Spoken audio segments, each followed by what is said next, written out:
mes envies, ma volonté, tout ça n'existait pas dans cette complètement famille. annihilé. Oui, et je savais même pas que j'en avais le droit. C'est là la force de mon père, et là aussi où il a nourri son emprise, je dirais. C'est que j'étais une petite fille qui posait beaucoup de questions. J'avais une mère qui était très dure, avec qui j'avais pas de lien particulier et qui ne souhaitait pas finalement en avoir. J'étais la grande sœur, j'étais la seule fille aussi de cette fratrie, c'est important de le garder en tête. Parce que ma mère n'a pas été avec mes frères ce qu'elle a été avec moi. Je suis pas en dépression, jusqu'à preuve du contraire, et que de temps à autre, j'ai une petite main tendue, une petite étincelle, et tout ça fait que tu gardes toujours la lumière, même quand t'as l'impression d'être dans un tunnel dont tu vois pas le bout. Bonjour Stéphie. Bonjour. Merci beaucoup d'être là. Merci. Ça me fait très plaisir de te recevoir. Donc, Grands enfants, le concept, c'est parler de son enfance, parler de l'adulte qu'on est devenu avec l'enfant qu'on a été. Pendant 1 heure, moi, je reçois des personnalités qui ont des enfances diverses et variées pour que ils me racontent un petit peu comment ça leur a fait devenir qui ils sont aujourd'hui. Et je trouvais que toi, dans le cadre de ton histoire, qui a déjà été très médiatisée, ça avait particulièrement de valeur de t'entendre, et de t'entendre non seulement sur ton histoire, mais aussi sur d'autres pans de ton enfance. On en parlait des amitiés d'enfants, des amitiés de tes études, un petit peu comment ça façonne la jeune femme, parce que tu es très jeune encore, tu n'as pas 30 ans, que tu vas devenir, la femme avec la carrière, et voilà, tu es déjà maman. Oui. Depuis un peu plus de 11 ans. Depuis un peu plus de 11 ans, tu étais une très jeune maman. Et je te remercie d'être là parce que je sais que tu racontes beaucoup ton histoire. Et j'aimerais que tu me la racontes aujourd'hui avec tes mots, et peut-être avec des mots... on n'est pas sur un plateau, tu n'as pas de militantisme à faire, même si... Ni de chronomètre aussi. Ni de chronomètre. C'est appréciable. Je te rencontre aujourd'hui, tu vois, et... Qui es-tu ? Qui je suis maintenant c'est vrai qu'à force de répéter en boucle les mêmes choses, tu en arrives à toi-même, peut-être pas te perdre, mais ne pas te poser cette question. Moi, je dirais que je suis une jeune maman, effectivement, même si je me sens plus très jeune parce que j'aurai bientôt 30 ans l'année prochaine. Je me sens telle que je suis à l'université, c'est-à-dire une doctorante en droit. Enfin, je ne suis pas seulement mon enfance. Mais ça, c'est vrai que c'est très peu médiatisé, donc on a vite fait de l'oublier. Je suis aussi la présidente, enfin j'assure la direction de l'association Carl. C'est beaucoup de pression, beaucoup de travail. Et puis je suis aussi en parallèle, je dirais, une jeune femme avec des rêves. J'ai pas d'ambition propre, je crois, sincèrement. J'ai pas d'ambition propre, mais j'ai de grandes ambitions pour l'enfance. C'est plutôt comme ça que je vis les choses. Et si j'avais des ambitions propres, je dirais, c'est que ma fille soit le plus possible épargnée de souffrance. Et c'est vraiment toujours travailler à briser le schéma. C'est important aussi de le garder en tête quand tu deviens parent. Qu'est-ce que tu apportes à ton enfant et qu'est-ce que tu as retiré de ton enfance pour pas reproduire quoi que ce soit, je dirais même. Tu vois, c'est ce que je te disais un petit peu tout à l'heure pendant la préparation. C'est que je trouve que c'est très important qu'il y ait des adultes qui prennent la parole en rappelant leur enfance et de le rappeler un peu au monde entier en disant moi j'ai été cet enfant, il m'est arrivé ça, faisons en sorte que ça n'arrive plus à d'autres enfants et qu'on écoute, Parce que ton histoire, ta vie, elle débute où ? Tu es née où, Stéphie ? Alors moi je suis née 22 février, j'aime bien ma date de naissance. Ouais. Elle est pas banale. Ouais. 22h02, c'est sympa. C'est joli. Ouais. Et je suis née à 23h23. Bon bref, on s'accroche à ce qu'on peut. Et donc je suis née, j'étais la première enfant de mes parents, je suis née à Aubagne, une ville du sud de la France qui à mon sens ne sert pas à grand chose, mais qui est très pratique parce que proche de Marseille. Et j'y ai grandi jusqu'à l'âge de 4-5 ans. Et surtout, je ne suis pas longtemps restée seule puisque moins d'1 an après moi, le 20 février 98, est né mon premier petit frère, Peter. Donc vous étiez 4... On a été 4 à terme. Moi, je suis de 97. Ensuite, Peter est né moins d'1 an après. On a souvent blagué sur le fait que le 21 février chaque année, nous avons le même âge. Ensuite est né mon deuxième petit frère, Tim, l'année 2000, dont on a diagnostiqué très vite le fait qu'il était polyhandicapé, épileptique, etc. Une maladie orpheline jusqu'à ses 18 ans où on a pu avoir quelques réponses. Et bien après, en 2009, est né mon dernier petit frère, des mêmes parents, Carl, qui est la raison, je pense, de pourquoi j'ai pris la parole il y a maintenant 5 ans. Tu as fondé une association qui porte le nom de ton frère. On parlera plus tard de l'association. Cette enfance, elle est lourde, elle est difficile. Tu t'en rends compte très vite que tu as une enfance... Non. C'est ça qu'il faut. Quand tu me dis ça, je réfléchis à ce que je vis maintenant et je me dis, est-ce que... En fait, le problème de ces enfances-là, c'est que c'est tellement banalisé, on te donne tellement le sentiment, en fait, de par les décisions judiciaires, de par la posture des travailleurs sociaux, de par la société qui ferme les yeux, en tout cas, une grande partie de la société continue de les fermer, même si on est de plus en plus aussi à s'engager contre le fléau des violences par exemple faites aux enfants dans mon cas. Pourtant j'ai été dans des situations assez rocambolesques, en tout cas difficiles. Et presque, oui, avec du recul, je me dis, on m'a toujours donné le sentiment que ça faisait partie de la vie. Mais est-ce que petite fille, tu te rends compte, est-ce qu'on sent dans son corps et dans son cœur de petite fille qu'il y a un truc qui cloche? Oui, oui et non. On sent que papa, qui est un mot que j'ai pas prononcé, j'ai pas de problème avec le fait de dire mon père, mais c'est vrai que papa, ça fait longtemps que ça n'existe plus dans mon vocabulaire, parce que j'y vois une connotation affective. Ouais. Certaines personnes te diront mon géniteur, moi c'est mon père, biologiquement parlant, je renie pas le lien de filiation. Tu sens qu'il a des comportements pas normaux, mais c'est ton père, c'est ton papa. Ça commence à quel âge? Mes plus jeunes souvenirs. Franchement, c'est-à-dire que tous les souvenirs que j'ai, les plus jeunes d'entre eux, les plus proches finalement de ma naissance, un père qui est ce qu'il a été ensuite, c'est-à-dire qui a des gestes ambigus, une posture déplacée, et qui à côté de ça était de mes deux parents, c'est-à-dire mon père et ma mère, le seul qui répondait à mes questions. C'est là la force de mon père, et là aussi où il a nourri son emprise, je dirais, c'est que j'étais une petite fille qui posait beaucoup de questions. J'étais pas une petite fille problématique dans son comportement, T'étais vive, quoi. J'étais sage, je tenais tranquille. Ma mère aimait dire qu'il me mettait dans le berceau et que je ne bougeais pas, qu'on me posait à un endroit, que je ne bougeais pas. Donc je ne posais pas beaucoup de problèmes en termes de comportement, mais je posais beaucoup de questions, j'étais avide de comprendre, et des questions qu'on ne pose pas forcément aussitôt. Et mon père répondait à ça, mon père adorait ça. J'avais 5 ans, il me faisait faire des équations avec des inconnus en maths. J'étais un peu le faire-valoir intellectuel de ça, et du coup ça lui donnait aussi le bon rôle par rapport à ma mère qui n'a pas su être cette maman qui te dit, je sais pas si tu as vu le film ou le livre La couleur des sentiments. Si. J'adore et j'aime le citer en référence, où la nounou prend la petite fille sur ses genoux et lui dit « You're kind, you're smart, tu es belle, tu es intelligente, tu es gentille, etc. » Moi, tout ça, j'ai pas connu. J'avais une mère qui était très dure et avec qui j'avais pas de lien particulier et qui ne souhaitait pas finalement en avoir. En tout cas, elle faisait rien pour qu'on développe quelque chose et que je saoulais avec mes questions. Et donc mon père était un peu celui qui, lui, comprenait. J'aimais lire, il m'achetait tous les livres que je voulais. J'étais habillée avec des fringues pourries, j'avais des parents qui avaient de l'argent et pourtant j'avais des leggings et des t-shirts de chez Carrefour. Mais c'est ça, si tu viens d'un milieu plutôt favorisé à la base. Plus que favorisé, puisque on a vécu à Aubagne jusqu'à mes 4-5 ans à peu près. Moi j'ai sauté une classe à la maternelle déjà, où j'avais 1 an d'avance sur les copains-copines. Ils ont acheté à La Ciotat, donc pas très loin en bord de mer, pour pouvoir avoir une maison adaptée au handicap de mon frère, avec un élévateur dans la maison, une piscine balnéo, tout ce qu'il fallait pour s'en occuper et créer aussi une chambre qui ressemblait à une chambre d'hôpital. Et donc j'étais en fait cet enfant aux yeux des tiers, aux yeux des gens. Vraiment, c'est important de le dire, un des quartiers quand même les plus riches de La Ciotat, qui avait aucune raison d'être malheureuse. J'étais la sœur d'un enfant malade, avec des parents qui avaient de l'argent et qui vivaient dans une des plus belles maisons de cette ville-là, avec une vue mer, un jacuzzi, une piscine, donc je n'avais pas le droit d'être malheureuse. En fait, toute mon enfance a été en grande partie invisibilisée sur la question aussi de la maladie de mon frère. Et mon père notamment. Ma mère n'était pas du tout dans le calcul, mais elle a juste subi finalement la manipulation de mon père, mais jouait énormément là-dessus. Je pense que ça a aussi pas mal contribué à ce que passe à la trappe le cauchemar qu'on pouvait endurer entre les murs de cette maison. Donc ton frère qui vient juste après toi, qui est malade, c'est un frère avec lequel tu avais beaucoup, donc malgré sa maladie, tu avais beaucoup d'échanges, vous étiez proches? Alors mon deuxième petit frère Tim, qui était malade, ne parlait pas, ne marchait pas.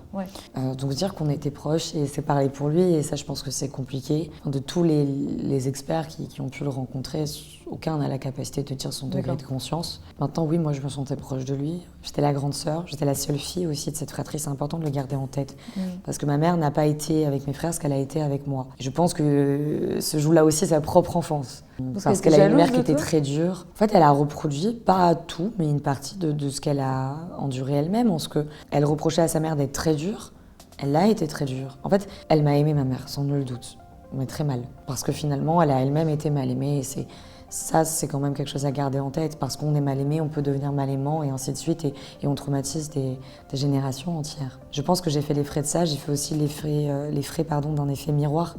C'est-à-dire que j'étais la seule fille. Donc c'était plus difficile pour elle d'être une mère avec moi que ce n'était avec mes frères du sexe opposé. À l'inverse, si je prends par exemple mon frère cadet Peter ou moi, c'était plus simple pour moi d'être proche de mon frère Tim que pour mon cadet. Parce que pour lui, je pense que le fait que ce soit du même sexe, c'était plus violent. Moi, exactement, je me projetais moins. Alors, donc je l'ai moins mal vécu, je pense sincèrement, que mon frère cadet. Par contre, j'ai vécu très tôt avec la mort qui planait au-dessus de ma tête. C'est-à-dire que le premier drame de mon enfance, c'est découvrir très tôt qu'on pourrait donner sa vie pour les gens qu'on aime. Ses jambes, ses bras, sa parole, tout ce qu'on a, on ne peut pas sauver. C'est-à-dire qu'on est impuissant face à la maladie, impuissant face au handicap. Et ça m'a déjà appris quelque chose de la vie. Je pense que ça m'a forgé. Moi, j'aime dire que mon petit frère Tim, c'est en partie mon héros. Enfin, ça a été une énorme leçon de vie. Il m'a fait aimer la vie comme personne. Pourquoi je suis si résiliente aujourd'hui? Peut-être aussi qu'il faut penser à ça. C'est-à-dire quand on grandit avec la peur de perdre l'une des personnes qu'on aime le plus au monde, qu'on pourrait tout donner pour la sauver et que ça n'y changerait rien, bah, t'apprécies beaucoup plus ce que t'as, hein. Le jus d'orange que tu sirotes, le moment que tu passes avec des amis, la chance que t'as de marcher. Non mais c'est vrai, tout devient précieux. À un âge où t'en as pas forcément conscience de base, mais tu te rends compte que t'as de la chance. Et ça, c'est très traite quand parallèlement tu vis des violences intrafamiliales et dans mon cas des violences sexuelles. Très traite parce que finalement tu te retrouves à relativiser. Et c'est d'ailleurs le discours que me tenaient mes parents. Parce qu'il y a des petits Africains qui meurent de faim, alors tais-toi, c'est presque ça. C'est fou quand même. Alors que je pense qu'il y a de la place pour toutes ces souffrances. Oui, puis je crois qu'il n'y a pas une... Quand on impose aux gens des hiérarchies de la douleur et de la souffrance, je trouve que c'est extrêmement brutal. Parce que t'as des gens qui vivent des drames épouvantables et t'es bien placé pour en parler. T'as des gens qui vivent des drames mais qui n'arrivent pas à affronter et qui, aux yeux de la société, sont peut-être moins difficiles, mais qui pour eux sont très lourds. Et c'est pour ça, et je te disais tout à l'heure, tu vois, quand on s'est parlé, que j'ai très peur et d'être maladroite avec toi, tu vois. Et j'imagine que t'as plein de gens en plus qui ont l'impression de marcher sur des œufs. Un petit peu moins. Mon entourage, non, parce qu'ils me connaissent, ils me pratiquent, si tu veux, donc ils savent. Moi, j'ai aussi les défauts de mes qualités. Je suis quelqu'un de très cash, donc je peux pas reprocher à quelqu'un d'essayer. Moi, je préfère quelqu'un qui est maladroit. C'est comme dans le deuil. C'est important aussi, enfin, ça fait partie aussi de ce qui a marqué ma vie. Mais dans le deuil, parce qu'on n'ose pas, on ne fait pas. C'est une grande erreur, parce que jamais quelqu'un te reprochera de lui écrire que tu penses à lui dans cette épreuve, etc. Et parfois... Même s'il te répond pas, oui. Oui, il faut.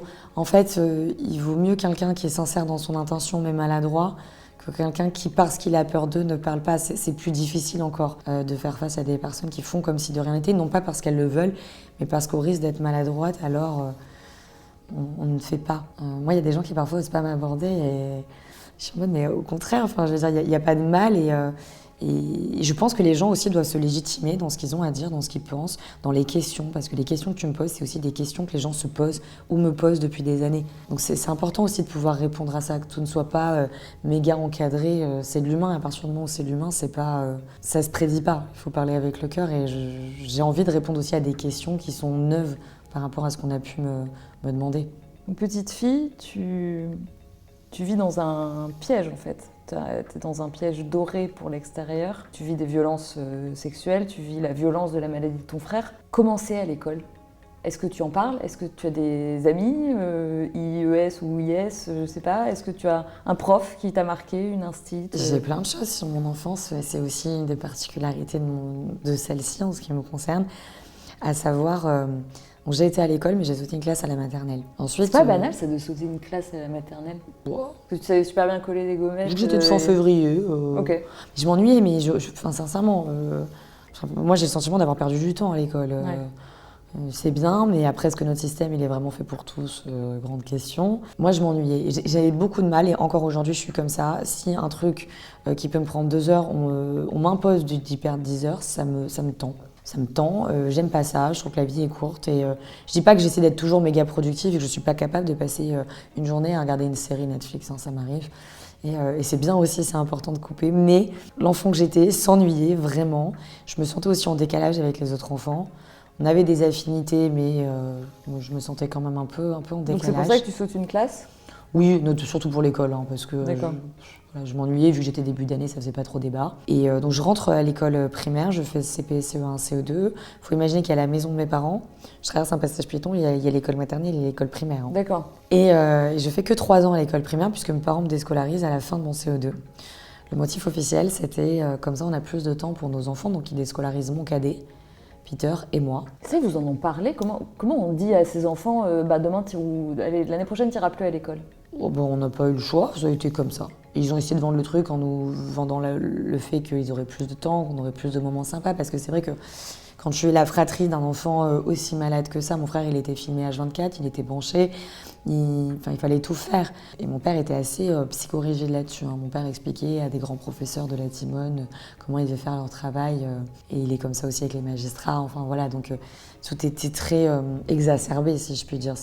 C'est déjà un problème qui est quand même, je pense, assez exprimé par les familles hein, qui vivent avec la maladie, les aidants, etc.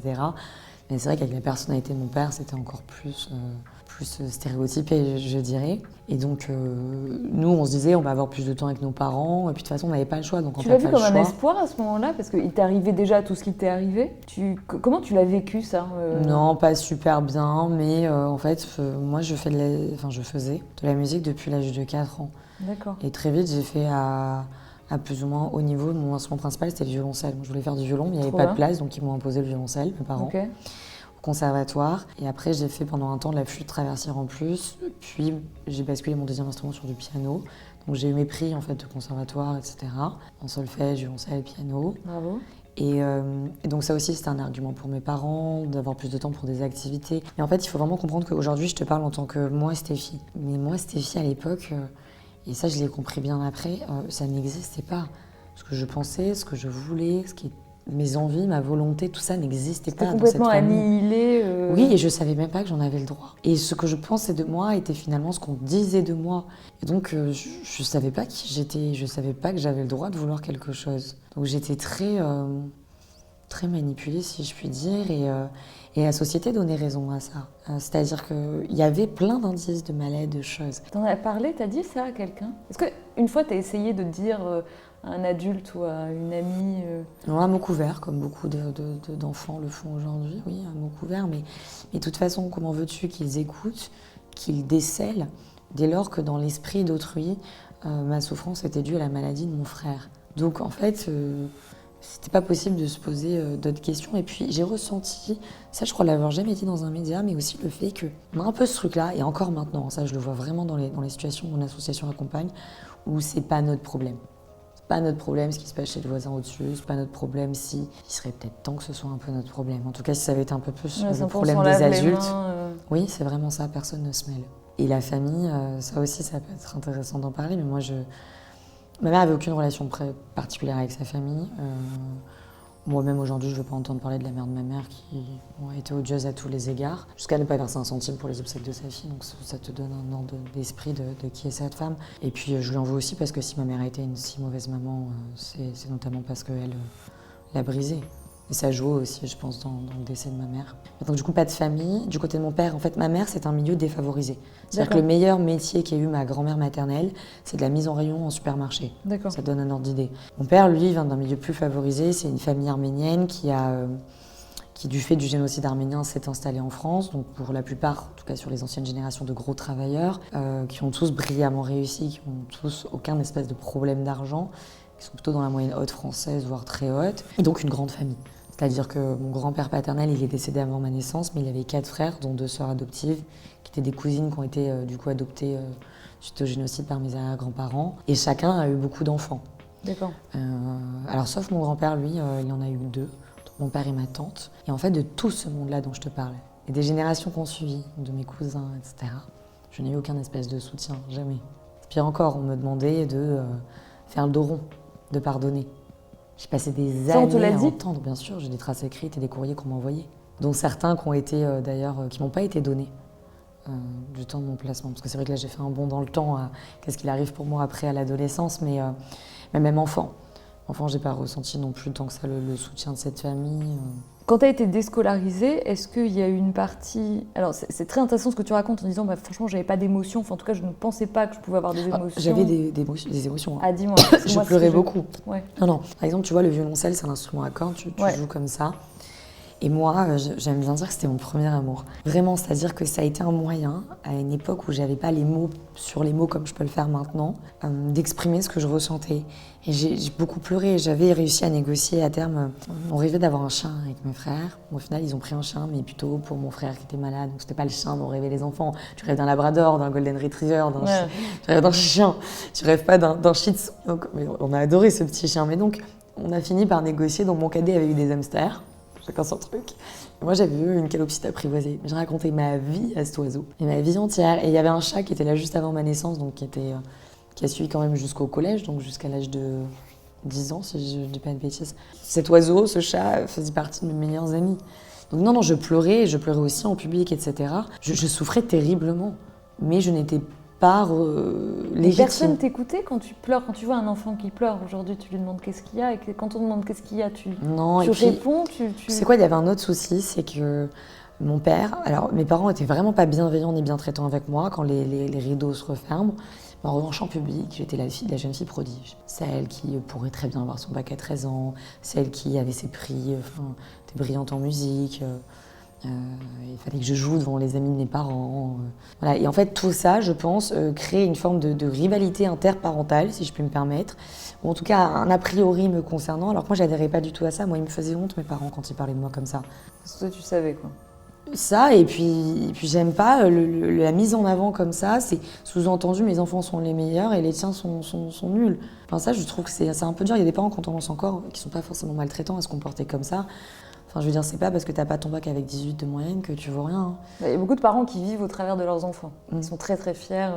Ouais, moi j'ai un peu de mal avec ça, parce que j'en ai beaucoup souffert et je pense que ça a induit en erreur beaucoup de personnes qui peut-être auraient pu me tendre la main. Ce qui est intéressant dans le cas de tes parents, c'est qu'ils avaient l'air de faire très attention à la façade en fait de votre famille, puisque tu dis ils te mettaient beaucoup en avant, puis tu étais très jolie, brillante, voilà. Il y a un côté aussi peut-être, est-ce qu'ils ont mis en scène un peu mis en scène, j'espère que c'est pas violent, mais la maladie de ton frère, enfin, c'est toujours les gens t'écoutent, tu vois, quand tu as un enfant malade, les gens te respectent. Ah oui, il y a mon père s'est de... engagé et d'ailleurs il a essayé de se faire dégoogoliser, je crois que le peu qui restait là-dessus, mais parmi les plus grandes associations du handicap. Oui.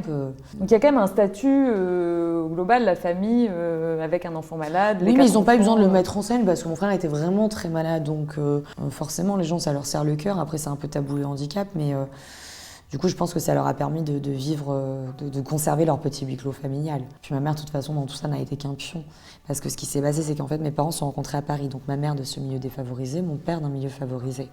Et mon père a eu un accident avant ma naissance sur le périph'. D'accord. Il a fait plusieurs semaines de coma, il a une cicatrice de là à là sous la barbe, tu vois, les jugulaires sectionnés. Donc ma mère a suspendu ses études à ce moment-là et elle l'a suivi après pour la fin de sa convalescence dans le sud de la France. Et c'est là qu'ils ont acheté cette maison et que je suis née.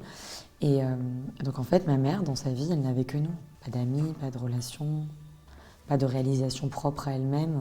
Et à côté de ça, elle n'a pas tellement investi, quoi. Elle n'a pas tellement investi sa maternité. Elle faisait déjà plein de choses, parce que mon père, c'était le genre de petit qui lui disait « Oh, faut changer une ampoule, je ne vais pas le faire, paye quelqu'un. » Donc, mais ma mère n'était pas comme ça, ma mère était très bricoleuse. Enfin, faut faire quand même, gérer la maison était très grande, elle faisait 400 mètres carrés, ou plus même. Donc, il faut tout bricoler. Enfin, elle se tapait tout au quotidien, si je puis dire. Donc, il y avait mon frère malade aussi, enfin, tout ça représentait une grande charge. Donc, elle faisait pas rien. Moi, j'avais pas une maman qui allait faire les boutiques pour s'acheter des sacs Chanel. Et d'ailleurs, avec du recul, j'ai vraiment de la peine pour elle. Je me rappelle d'une fois où elle était très fière de s'être acheté un manteau. Elle s'est auto-fait son cadeau de fête de fin d'année. C'était un manteau Carrefour, mais 100% laine ou un truc du genre. Et elle était heureuse. Donc, il faut aussi humaniser cette maman, je pense que c'est important, et comprendre qu'elle a fait avec les moyens qu'elle avait, ses capacités, dans un monde qui lui donnait pas vraiment les moyens de faire mieux aussi.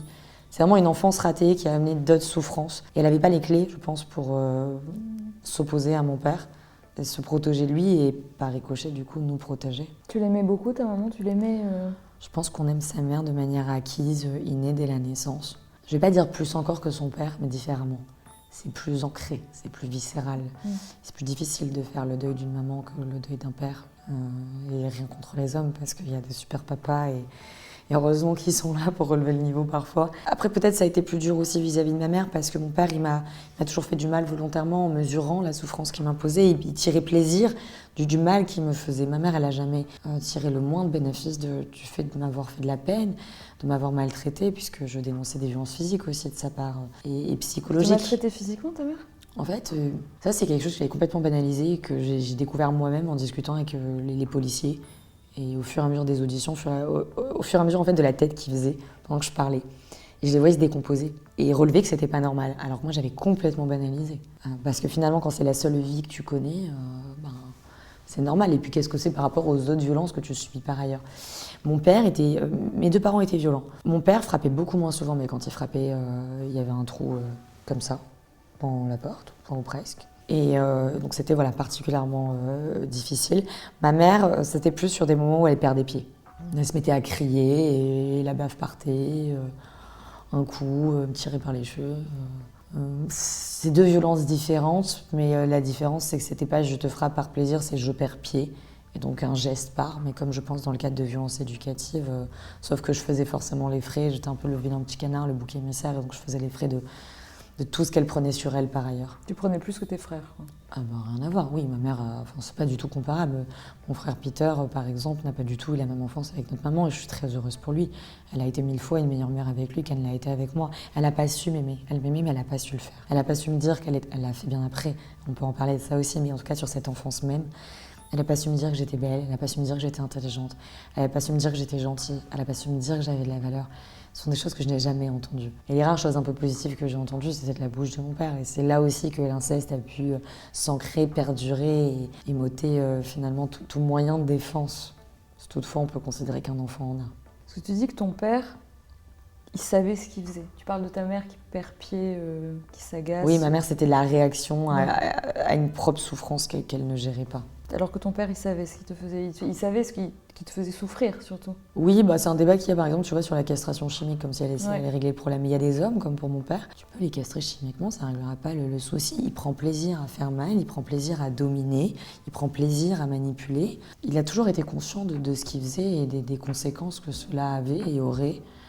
Et il est désolé de rien. Si tu l'écoutes, c'est moi la fautive. C'est toi la fautive. Encore aujourd'hui, j'ai 29 ans quand je te dis ça. Il vit très bien. J'ai rien à attendre de lui, mais ça, je l'ai assez vite compris. Pas assez vite compris dans l'enfance, mais assez vite compris dès lors qu'il y a une judiciarisation. Il a été condamné, ton père ? Oui. Alors, là, parce que là, tu dis il vit bien. C'est vrai qu'on fait des allers-retours comme ça, donc c'est peut-être compliqué aussi à comprendre pour ceux qui nous écoutent. Mais moi, je reste chez mes parents jusqu'à l'âge de 13 ans. 0-13 ans. Et au moment où je parle à ma mère, j'en ai 11. J'en ai 11 parce que je suis déscolarisée jusqu'au CM2. À la fin de ce CM2, moi, je dis à mes parents que j'aimerais vraiment retourner au collège. Ça me fait envie. Puis moi, mes copains d'école, ils sont pas loin de la maison. Parfois, ils me laissaient aller au grillage, leur parler à la récré. Où je parlais, voilà, c'était mon petit moment sympa, si je puis dire. C'est la prison, quoi. Un petit peu, oui. Vu que j'étais plus scolarisée, je pouvais pas rentrer dans l'école, donc j'allais parfois au récré. Mais bon, le temps passe et quand t'es pas dans le quotidien avec les enfants, forcément, t'es plus proche d'eux et tu te sens plus seule. Après, j'avais la musique, j'étais au conservatoire, je faisais de la danse 3-4 fois par semaine, donc je voyais quand même des gens, mais j'étais plus à l'école. Et je voulais absolument retourner au collège, je voulais savoir ce que c'était le collège. Le collège s'est vendu et moi je vois ma propre fille, elle termine sa 6e. C'est génial. C'est-à-dire que tu te dis, c'est la liberté, il y a plein de choses qu'on n'a pas connues avant. Donc je voulais vivre ça. Ils ont accepté et comme il n'y avait pas de place en classe musicale, j'étais sur liste d'attente.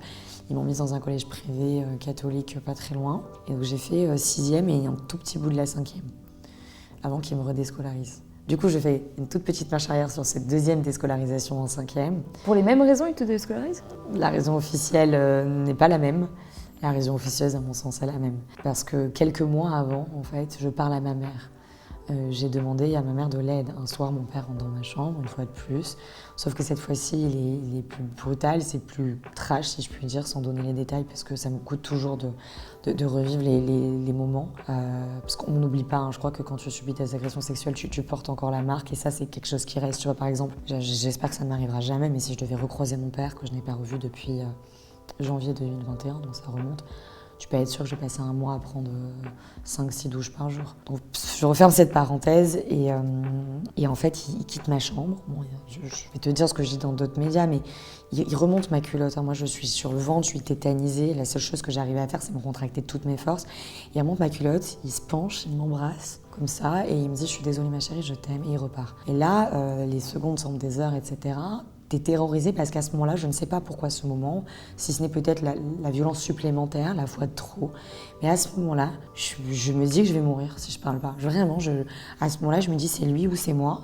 Et moi, il faut que je me sauve. Et j'ai une éducation pseudo...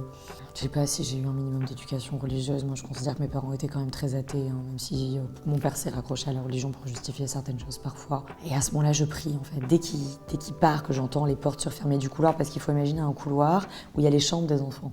Et donc moi, je suis plutôt au bout de ce couloir qu'au début, donc j'entends ses pas, etc. J'attends d'être sûre qu'il part. Et je m'effondre par terre sur le carrelage et je prie. Un Dieu. Voilà, je me dis, si tu existes, il faut que tu fasses quelque chose pour moi, je vais mourir là. Et j'ai ce truc de me dire, ma mère, parce qu'en fait, ma maman, je n'ai jamais eu l'idée jusqu'à l'âge de 11 ans de lui parler. Ça ne m'a pas traversé l'esprit. C'est important de le dire, c'est-à-dire pendant 11 ans, en tout cas du moment où on conscientise un peu à 11 ans, j'ai pas eu l'idée de lui parler. Et ça a été une évidence ce soir-là. La question, c'est comment je fais pour aller parler à ma mère sans croiser mon père. en termes de logistique. Bon, j'attends quand même pas mal de temps parce que j'ai très peur. J'ai peur de mourir, moi j'ai peur qu'il me tue. À ce moment-là, je me dis si je parle, il va me tuer. Et je traverse le grand couloir, je passe devant mon père qui est devant son ordinateur avec un verre de vin. Vous pouvez imaginer que c'est un très grand salon qui est ouvert sur la cuisine et sur le deuxième salon, mais donc il faut quand même faire le petit parcours. Et je vais voir ma mère qui est sous l'escalier, il y avait un canapé du salon. Et le regard se croise avec mon père. Mais je continue à avancer et je dis qu'il faut que je lui parle. Je me fais engueuler parce qu'il est tard, qu'est-ce que je fais debout? Et je lui dis, je t'en supplie, je suis ravagée, effondrée même, ravagée c'est peut-être pas le mot. Et elle accepte de me suivre et vraiment les seuls mots, ça a été de dire c'est papa. Je n'ai pas su mettre des mots, mais j'avais pas le vocabulaire. Avoir le vocabulaire de la sexualité à 11 ans, en tout cas de mon temps, en 2008, du coup, fin 2008, c'était pas possible. Et en fait, elle comprend. Elle savait? Elle n'est plus là pour en parler. Est-ce qu'elle savait? Est-ce qu'elle ne voulait pas savoir? Est-ce que c'était comme pour beaucoup d'adultes insoutenable? Toujours difficile, imagine si demain on t'annonce que ton meilleur ami, une enfant te dit que ton meilleur ami, une personne vraiment qui t'a vraiment confiance a fait ça. C'est difficile de l'imaginer, difficile aussi de le voir, même quand c'est sous ses yeux. C'est ça aussi qu'on rappelle jamais assez au niveau de l'inceste. Et donc, comme beaucoup de parents protecteurs aujourd'hui qu'on accompagne, qui se sentent coupables et qui se disent, mais en fait, avec le recul, il y avait ça et ça. Ah oui, avec le recul. Oui, parce que le huis clos n'a jamais étonné personne. C'est étonnant quand même de déscolariser ses enfants. Oui, mais ils avaient de bons motifs, parce que je te disais qu'il y avait deux motifs. Ton frère... Il y avait le motif de l'handicap de mon frère, et le deuxième motif a été la musique. A été de dire à l'établissement, d'ailleurs, parce qu'il fallait quand même rendre des comptes, pourquoi tu retires ton enfant en pleine année scolaire. Parce que je devais sauter à nouveau une classe au collège. Et en gros, la directrice a dit, si vous la déscolarisez, elle ne la sautera pas. Mon père, il a dit, très bien, elle la sautera sans vous.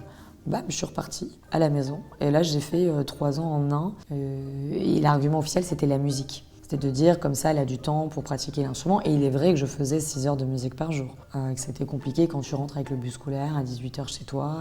Et c'était un véritable huis clos familial, parce que tu dis que c'est une très grande maison, etc. Il n'y a pas une femme de ménage, quelqu'un qui venait, il y a des gens qui vous gardent. Pour moi, c'était plus simple parce que... Ouais. C'était pas plus simple d'être déscolarisée, mais ça l'était dans le silence qu'on m'a demandé. Parce que quand je parle à ma mère, elle me dit qu'il va falloir que je me taise. D'abord, elle pleure, elle s'effondre. Très vite, elle se reprend, elle remet son masque de dureté et elle m'explique que tout le monde va mourir si je parle. Tout le monde, y compris le bébé qu'elle a dans le ventre. Et ce bébé, c'est Karl. T'imagines le début de la vie de cet enfant, intra-utéro. Ça commence comme ça. Et moi, je crois à ce qu'elle me dit. J'ai 11 ans, je suis naïve, c'est ma maman. Mais je suis encore dans le déni à ce moment-là. C'est-à-dire qu'elle me dit qu'elle veut aller parler avec mon père et qu'elle me laisse un temps. Donc vraiment juste après. Il est tard, il fait nuit, je suis au bout de ma vie. Et à ce moment-là, je suis encore dans le déni. Je me dis, elle va le tuer, c'est pas possible. Et j'ai peur que ma mère tue mon père. Pas du tout, elle reviendra pour me dire qu'il faut que je parle avec mon père le même soir, la même nuit. Tu l'as fait? J'ai pas le choix. Donc je me retrouve sur un canapé comme ça. Ma mère me dit, t'inquiète pas, tu seras à côté de moi. Ma mère à côté, le canapé en face, mon père. Et là, il me dit, ma chérie, je suis désolée. Alors lui, il nie absolument le fait que ça s'est passé plusieurs fois pendant autant d'années, que c'est allé jusqu'à des viols. Et d'ailleurs, il a bien profité de ce qu'était le système à l'époque, puisque tu me parlais de la condamnation.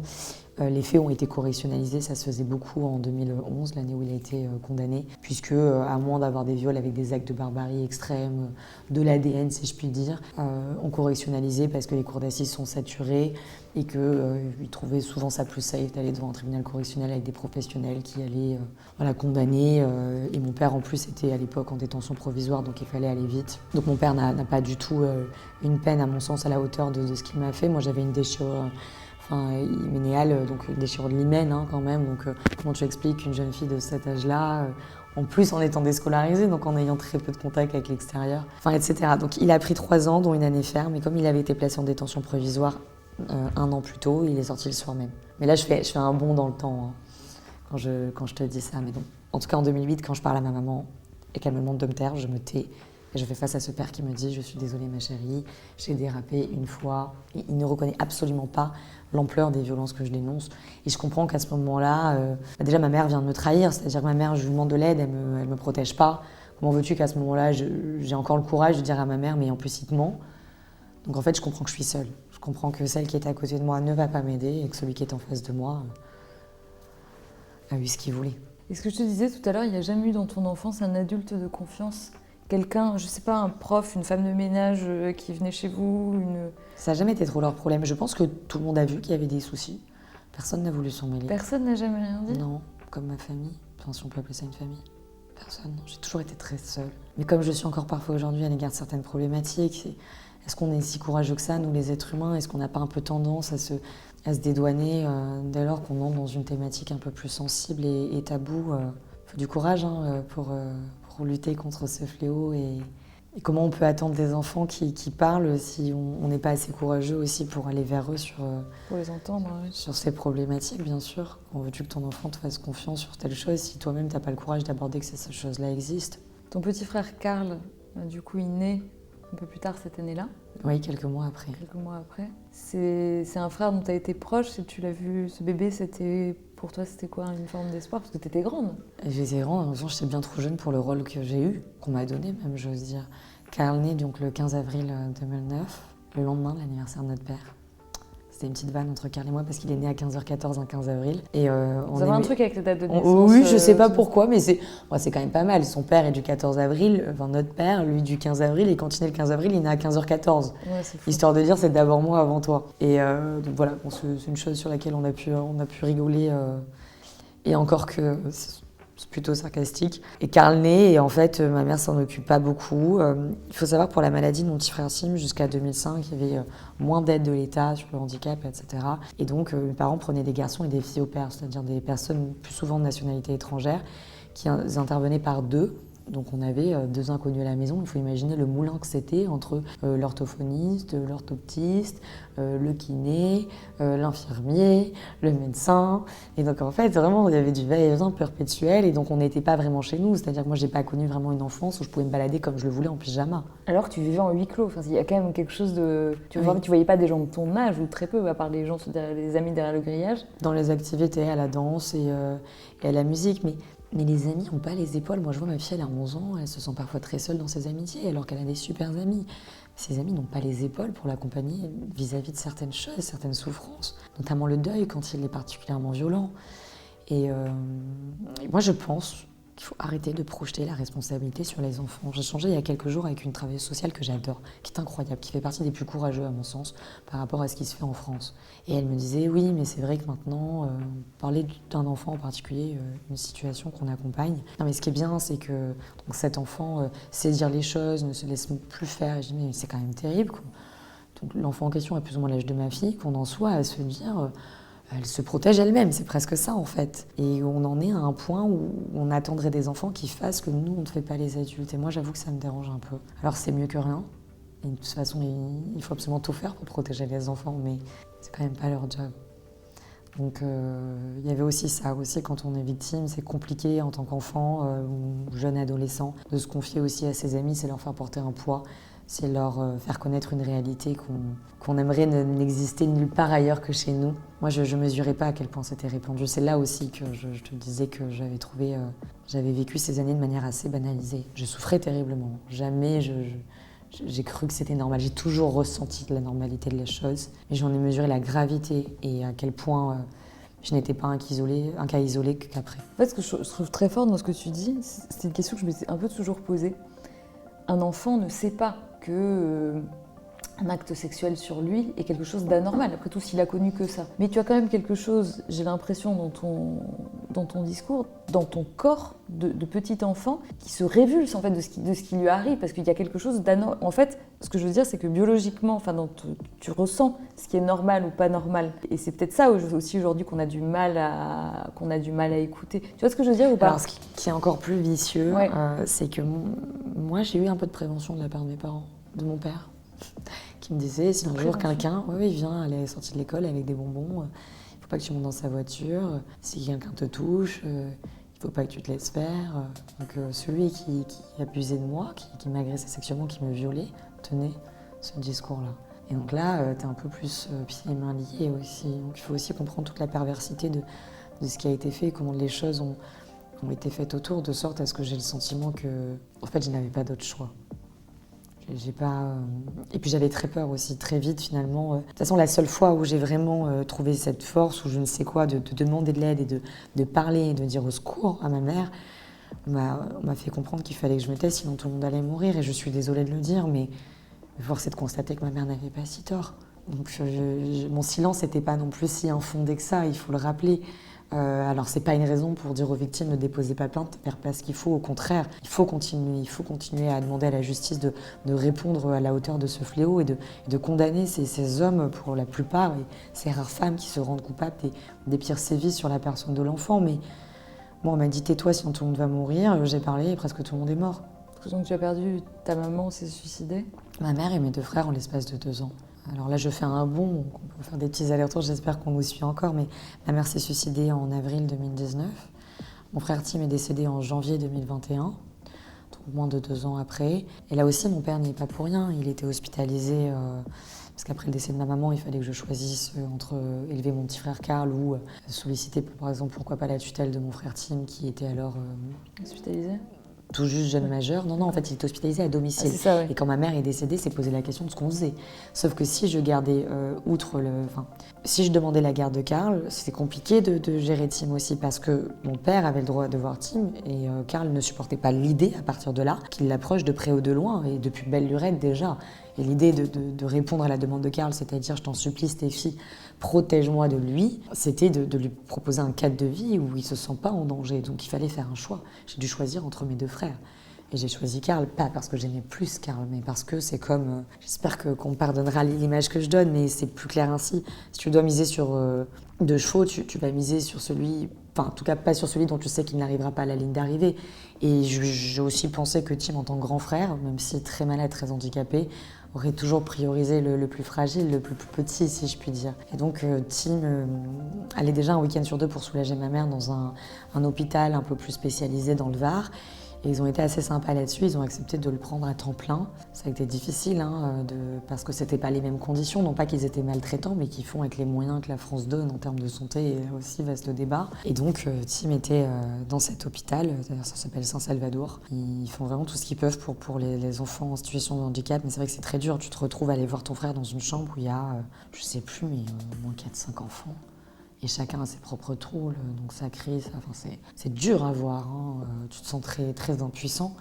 Alors moi je suis familiarisée au handicap, donc ça me révulse pas, au contraire, moi mon frère je l'ai toujours pris comme mon égal et peut-être même plus encore, tu vois, j'admire le courage dont il a fait preuve pour vivre 20 ans, puisqu'il est décédé à l'âge de 20 ans. Et en fait, c'est la carte de santé de cet endroit qui m'a indiqué que en fait, mon frère ne devait pas du tout mourir comme ça. Effectivement, son espérance de vie était très réduite, mais à ce moment-là, il était plutôt stable. Mon père l'a sorti dehors. Il a attrapé sans le couvrir. Mon père l'a sorti dehors à l'époque donc, du Covid. Sans le couvrir, il a attrapé froid et il a attrapé une infection pulmonaire dont il est décédé. Et dis-toi que quand j'ai été appelée, d'abord c'était pour me dire que mon frère allait mieux et donc de convenir d'une visite. Et quand mon téléphone a sonné quelques heures plus tard, j'ai compris qu'il y avait un problème parce que c'était pas normal que l'hôpital me rappelle. Et ça m'a permis d'aller dire au revoir à mon petit frère Tim. Et j'ai découvert mon petit frère Tim dans un lit d'hôpital branché, mort cérébralement, mais encore sous respirateur, avec un t-shirt avec, tu sais, des traits comme ça, comme des faux seins, cadeau de mon père. Tu vois. C'est pervers. Mais tout est pervers. Quand il m'est décédé, parce que je fais un petit bond en arrière, mais après le décès de notre maman, j'avais réussi à obtenir du juge des tutelles une tutelle neutre, parce que notre père avait essayé d'obtenir la tutelle, mais en se gardant de parler de sa condamnation, du passif familial.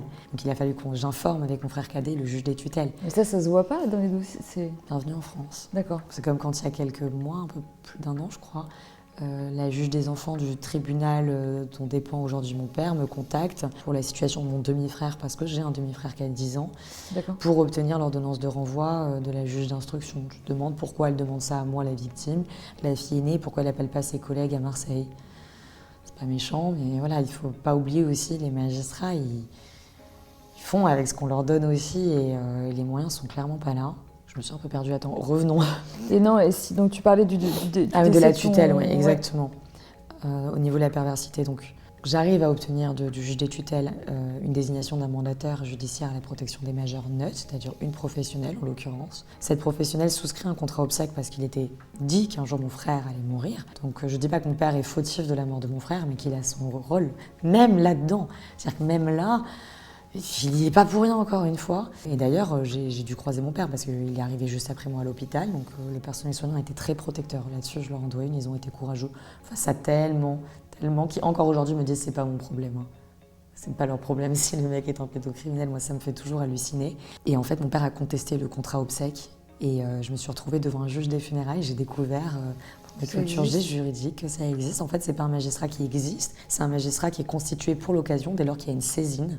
C'est généralement le vice-président du tribunal judiciaire. Et il a gagné. Alors ça se passait à Toulon. Et les magistrats de Toulon considéraient que le père était prioritaire à la fratrie, quand bien même à ce moment-là j'avais la garde de Karl. T'avais la garde de ton frère? J'avais la garde de mon frère à ce moment-là, c'était après la mort de ma mère. Quand bien même le juge des tutelles avait refusé de lui accorder la tutelle et qu'on avait démontré dans le cadre de la procédure qu'il avait voulu faire consommer du cannabis à notre frère avec des arguments aussi farfelus les uns que les autres pendant des années, qu'il avait voulu lui faire voir des prostituées en considérant qu'il avait des besoins, c'est pour te dire la perversité. Et à des âges où je pense pas que mon frère en situation de handicap de 14-15 ans ait besoin de prostituer. De prostituer ou même... Enfin bref, c'est tout ça est d'une perversité inouïe. Et le juge des tutelles avait été très bien là-dessus, honnêtement. Il a pris la mesure et donc il a refusé que mon père soit le tuteur et lui a dit d'ailleurs, vous savez, monsieur Alexandrian, c'est pas parce que vous n'avez pas la tutelle de votre fils que ça vous empêche d'être son père. Hein. Et donc ça a été très dur et mon petit frère Karl en a profondément souffert, nous tous. Je tiens à parler de la souffrance de Karl puisqu'il ne peut pas le faire pour lui-même aujourd'hui, à savoir comment un père peut refuser qu'un fils repose auprès de sa mère et comment un tribunal peut cautionner ça, comment une justice française. Donc aujourd'hui, mon frère Tim, il repose seul dans une pleine terre, il n'y a même pas de marmorie, il y a que des déchets sur la tombe. Et mon frère Karl, il est ailleurs avec ma mère. Ton frère Karl, donc il est décédé à quel âge?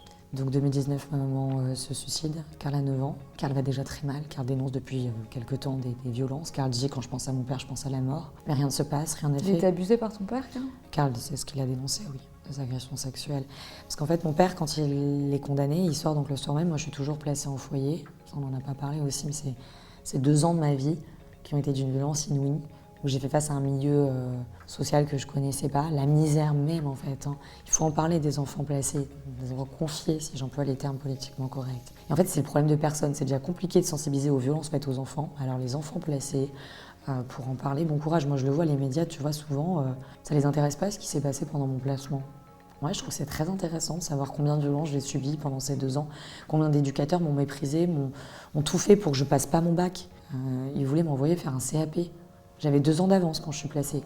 Mon père est incarcéré en 2010, donc près de 2 ans après que j'ai parlé à ma mère. Là, je dénonce, je finis petit à petit au fur et à mesure des auditions par dire à quel point c'est plus que ce qu'il ne veut bien le dire. Il est placé en détention quelques semaines après. Et moi, je suis placée en foyer d'urgence après avoir été envoyée dans un séjour linguistique au Mexique, chez un des garçons au père justement qui s'était occupé de mon frère. Et à l'aéroport, c'est la police qui m'attend pour me faire monter dans une petite voiture et m'amener dans un foyer d'urgence à Vitrolles, une banlieue un peu de Marseille. Je dirais, je sais pas, certains disent que c'est riche comme banlieue, moi j'ai trouvé que c'était assez défavorisé, mais bon. En tout cas, on mélangeait dans cet établissement des enfants entre 2 et 18 ans, victimes et délinquants. Les mineurs délinquants sont aussi souvent victimes, mais il n'en demeure pas moins qu'il y avait un cumul de souffrances. J'avais des barreaux aux fenêtres de ma chambre. C'est une enfance de souffrance. L'aide sociale à l'enfance, on en parle quand même un petit peu aujourd'hui. Peut-être oui, pas assez, non, mais... En tout cas, pas dans les foyers qui ne sont pas concernés. Le problème, c'est que quand tu es un bon parent, tu te sens un peu plus sensible à la question des violences que peuvent subir ton enfant. Ouais. En revanche, est-ce que tu te sens sensible? Est-ce que tu penses qu'il ne t'arrivera jamais? C'est un peu plus compliqué, ça te semble plus étranger, plus loin de toi. Ça ne veut pas dire que ça ne touche pas les gens, hein, c'est pas ce que je dis. Mais les gens se mobilisent moins quand même sur ces questions. L'enfant confié, l'enfant passé, c'est aussi un peu l'enfant de personne. Hein. T'es l'enfant de personne, ouais. Moi, j'ai le sentiment d'être l'enfant de personne. En revanche, fort heureusement, je me suis fait des amis au lycée, parce que je me suis battue pour être scolarisée au lycée. Et moi, j'avais envie d'avancer à l'école. J'aurais voulu même avoir mon bac plus tôt. Et c'était déjà un combat juste de pouvoir aller au lycée, sans avoir aussi trop la honte, parce qu'aujourd'hui, je parle à cœur ouvert de ce que je vis. Quand j'avais 13 ans et que je devais faire ma rentrée en seconde, en plus de manière décalée, c'est-à-dire en retard, j'avais pas du tout envie qu'on sache pourquoi j'étais placée. Pas du tout. C'était déjà pas simple, j'avais 2 ans d'avance sur les copains-copines. Si en plus de ça, on avait su que j'étais en foyer et pourquoi, les jeunes ne sont pas toujours très tendres et n'ont pas forcément le bagage pour être bienveillants vis-à-vis de souffrances comme celle-ci. C'était dur, j'avais beaucoup d'absences pour les rendez-vous, etc., les expertises. Et mon père est libéré au bout d'1 an. Moi, j'ai fait une tentative de suicide quelques temps après, parce que j'ai pas supporté qu'on me renvoie là où je me faisais casser la figure au quotidien. Moi, je ne mangeais pas quand j'étais en foyer, je pouvais pas descendre au réfectoire dans la cuisine, parce qu'en fait, je me faisais frapper. Donc mon quotidien, c'était des parents d'amis de lycée qui me donnaient parfois un peu d'argent. J'avais de l'argent poche du conseil départemental, c'est 2,50 € par semaine, 10 € par mois. Moi, je l'économisais pour donner à mes frères, je voyais en vite médiatisé pour ne pas être influencée. Et le peu d'euros que j'arrivais à avoir, je m'achetais des conserves de maïs premier prix, même pas celles où tu as le truc pour l'ouvrir, celle qui est encore moins chère, où il faut prendre le truc où tu fais comme ça pour ouvrir ta conserve. Et je mangeais des chips. J'ai acheté des gros paquets premier prix. Et c'était mon dîner quand vraiment il fallait que je mange le soir. Et ça a été ça pendant 2 ans. Je voudrais te poser cette question. Est-ce que tu as eu des moments un peu lumineux dans cette enfance, dans cette adolescence, des choses qui... Qu'est-ce qui m'a aidée, qui m'a rapproché de la vie, plutôt que de l'horreur, Ouais, plutôt que du morbide. Oui, parce que tout est finalement très morbide. Quand je le raconte, plus je le raconte et plus je me dis, mais ça, je ne le réalisais pas, tu vois, à l'époque. Je dirais que c'est la même chose qu'aujourd'hui. J'ai pas eu de... Mes frères, déjà, il faut... Tes frères, ouais. J'ai aimé la vie avec mes frères, grâce à mes frères, si je puis dire. Et j'ai chéri aussi cette chance, même si oui, c'est tragique, oui, c'est horrible, on peut pleurer avec moi, mais moi, j'ai pris le parti de me dire que j'avais la chance d'avoir un cerveau, j'avais la chance de marcher, de parler, j'avais la santé, tant bien que mal, mais j'avais tout un tas de choses. C'est comme une promesse que j'ai faite, je pense, en secret à mon petit frère Tim, quand on était très jeunes, où je me suis toujours promis d'honorer la vie que lui n'avait pas eue et n'aurait probablement jamais. Et ça, je pense que ça a été très fort. Et c'est resté malgré tout très positif. J'en ai fait quelque chose de positif. Et l'amour aussi, le lien fraternel, tout ça m'a beaucoup aidée. Après, je dirais que ce qui m'a aidée, c'est toute personne qui ne me devait rien et m'a tendu la main. Mais ça, c'est pareil aujourd'hui. Ce qui me maintient et ce qui fait que je suis pas en dépression jusqu'à preuve du contraire et que je suis encore très positive, même si ça m'arrive aussi de taper du poing sur la table et il faut le faire parfois, hélas, c'est que de temps à autre, j'ai une petite main tendue, une petite étincelle et tout ça fait que tu gardes toujours la lumière, même quand tu as l'impression d'être dans un tunnel dont tu vois pas le bout. Et ça, c'est vraiment l'histoire de ma vie. Donc ça peut être, je pense à la maman d'une copine avec qui je suis même plus en lien d'ailleurs, qui a, je crois d'ailleurs, fait des études de droit depuis, mais à l'époque, c'était une copine de seconde qui m'a acheté une doudoune. J'avais froid l'hiver. J'avais pas de veste, en tout cas pas à la hauteur du froid qu'il faisait à cette époque. Et en fait, ça m'a profondément touchée. Parce que si elle ne le faisait pas, personne ne le faisait et elle était absolument pas obligée de le faire et je lui ai rien demandé. Elle l'a fait parce que. Et comme aujourd'hui, les gens font parce qu'ils n'envisagent pas de ne pas m'aider face à ce que j'essaie de faire pour œuvrer afin de protéger autant d'enfants que possible. Et c'est ça vraiment l'histoire de ma vie. C'est ceux qui me devaient tout, n'ont rien fait, voire m'ont brisé littéralement, m'ont donné toutes les raisons de ne pas aimer cette vie. Voir la vie de manière générale, et ceux qui ne devaient rien ont fait.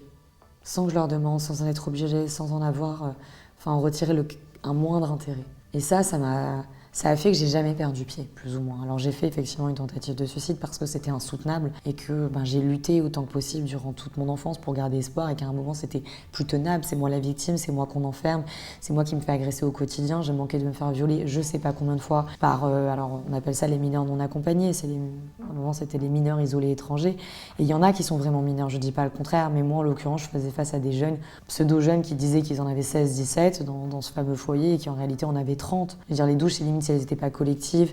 J'ai vécu un cauchemar et je me rappellerai toujours d'une scène, donc c'était dans le premier foyer d'urgence, où il y avait, je me faisais énormément rejeter par les jeunes. Tu vois comment je parle, tu imagines comment parler, c'était très racaille. Et moi, je passais pour un ovni dans ce truc-là. Alors que je les méprisais pas du tout, mais j'étais juste différente et ça passait pas. Et donc, ils me faisaient vivre un enfer et c'était des jeunes qui étaient tout un chacun en souffrance, donc ils se rendaient pas compte des limites qu'ils dépassaient. Et en fait, un jour, des jeunes filles du foyer m'ont poursuivi avec des relations majeures, des jeunes personnes qui étaient majeures, des quartiers nord, pour me poignarder, c'est pas une blague. Et en fait, j'avais pas de téléphone portable, moi. Et j'avais eu le droit de sortir exceptionnellement à quelques mètres pour aller dans un genre de magasin un peu low cost pour pouvoir acheter des petits cadeaux pour mes petits frères. Et donc j'ai dû interpeller une passante, en plus j'étais en survêt, je me suis dit elle va prendre pour une pickpocket ou je ne sais quoi. Et coïncidence, c'était une gardienne de prison, personnel de l'administration pénitentiaire, qui gérait justement les visites médiatisées avec les enfants en situation de handicap. Donc elle connaissait mon père et mes frères. Et elle a appelé la police, etc. Et j'ai été placée en famille d'accueil d'urgence le temps qu'ils trouvent un autre foyer pour ces personnes. Une autre solution de placement. Ça, c'est des petites cailloux que la vie sème pour t'aider, en fait, des petites lumières. Je sais pas si ça m'a aidée. Non, justement, moi, je te le dis plutôt pour te dire que la violence, elle est jusque-là. Donc, on te place pour te protéger, mais finalement, même dans ce cadre, on n'a pas les moyens de te protéger. Et donc, moi, ça, plus la libération de mon père, j'ai pas supporté à terme. J'ai fait une tentative de suicide, près d'une semaine de coma. Et si j'ai été réanimée, c'est parce qu'en fait, il ne faut pas imaginer, j'imagine qu'il y a plusieurs types de passages à l'acte, mais moi, mon passage à l'acte, c'est pas je me réveille un matin, je pète un câble. Ça fait des mois que je préviens, des mois que je dis que je ressens plus rien, que je perds espoir, etc. Et personne ne fait rien parce que tout le monde se renvoie la balle et c'est le problème de personne. Donc je fais cette tentative de suicide, Alors là, j'ai adoré la justice, les travailleurs sociaux qui essaient de renvoyer la balle, pourquoi pas, à ma psychiatre de l'époque, etc. Ben non, elle y est pour rien, elle a super bien fait son travail, c'est vous qui n'avez pas entendu. Alors que j'écrivais des courriers, je veux dire, tout était très clair. C'est vous qui avez encore une fois minimisé la parole de l'enfant. Moi, j'étais une enfant qui parlait, j'écrivais des courriers au juge des enfants. J'étais très claire. J'ai même fait une grève de la parole quand on a voulu me mettre dans un foyer où je voulais pas aller parce que c'était un foyer que pour jeunes filles victimes d'abus sexuels. Et attention, à certains égards, ils peuvent faire un travail remarquable. Mais moi, ça collait pas avec ce dont j'avais besoin et ça m'aurait anéanti. J'avais pas envie qu'on m'enferme dans une maison entourée de gens qui avaient vécu la même chose et qu'à chaque fois que je sortirais de cet endroit, on saurait ce que j'avais vécu avec une étiquette sur le front. Donc voilà, cette tentative de suicide, elle est importante parce qu'elle m'a aussi ramenée à la vie. Parce qu'au moment où en fait j'allais perdre connaissance, l'anesthésie que je ressentais depuis des mois, c'est-à-dire jusqu'à présent, ce qui m'a toujours sauvée, c'est de me dire mes frères, je peux pas les laisser. Et un peu l'école, parce que j'aime les études, j'aime réfléchir, et ça me nourrit un peu. En tout cas, ça m'a aidée à prendre de la distance aussi, et à mieux comprendre aussi certaines choses, et à mieux me sortir de certaines choses, de certains schémas. Et en fait, à ce moment-là, tout est revenu, en fait, et je me suis dit, je peux pas faire ça, et donc j'ai appelé la seule personne qui je savais allait décrocher, et j'ai pu me réveiller plusieurs jours après à l'hôpital en réanimation. Et le médecin m'a dit quelque chose de très fort, celui qui était de garde, qui m'avait réanimée un peu après que je me réveille du coma. Il m'a dit, tu sais Stéphie, c'est pas deux pauvres qui méritent que tu fasses ça, et je veux que tu me promettes que plus jamais. Et plus jamais je ne me suis fait le moindre mal, et plus jamais je n'ai attenté à mes jours, parce que ce jour-là, je me suis promis que je choisirais toujours la vie. J'avais 14-15 ans. Qu'est-ce que tu dirais, je la pose à tout le monde cette question, mais je veux te la poser. Qu'est-ce que tu dirais à la petite fille que tu étais aujourd'hui, de là où tu es? C'est une question qu'on m'a déjà posée et où j'ai toujours eu le sentiment de répondre à côté. C'est une question que je me pose tous les jours en ce moment. Qu'est-ce que je dirais à Stéphie qui avait 4, 5, 6 ans? Je lui dirais qu'elle a de la valeur. J'ai encore du mal à me le dire aujourd'hui, j'adhère pas à ça. Mais ça me fait toujours beaucoup de bien quand on me le dit. Ça m'évite de me détester. Moi, mon combat, c'est pas de m'aimer, c'est de ne pas me détester. De ne pas porter le poids de la culpabilité, de la honte. Donc est-ce que j'ai pas su, pas vu, pas pu empêcher? Je souffre 1 milliard de fois plus que mon père, le principal responsable, et les magistrats qui ensuite ont échoué dans ce système et ces défaillances. Je dirais, sois fière d'être vivante. Le miracle, il est dans la vie que tu choisis. Et continue à te battre, même si on te dit que t'es trop pour ce monde. N'y crois pas, parce que c'est pas simple d'être ce que je suis dans un monde qui se trouve toujours toutes les excuses de ce même monde pour ne pas avancer. Et je dirais qu'il est temps d'être soi-même et de non pas se pardonner, mais d'accepter que en fait j'ai rien à me pardonner. Merci. Merci Stéphie pour cette ode à la vie. Merci beaucoup. Tu parles de ton association qui porte donc le nom de ton frère, Association Carl, et qui lutte contre les violences qui sont faites aux enfants, c'est ça? Peut-être oui. Mon essai qui est sorti il n'y a pas longtemps, Les violences qui tuent l'enfance, aux éditions de l'Observatoire. Exactement. C'est un livre pas cher, 5 €. Tout ça c'est pro bono, donc les bénéfices reviennent à mon association. Ça vous donne un b.a.-ba sur les violences éducatives, conjugales, mais aussi sexuelles.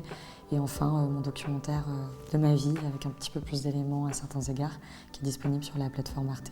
Merci d'être venu sur Grands Enfants. Merci Plein de belles choses merci pour ton combat et puis à très bientôt. Merci.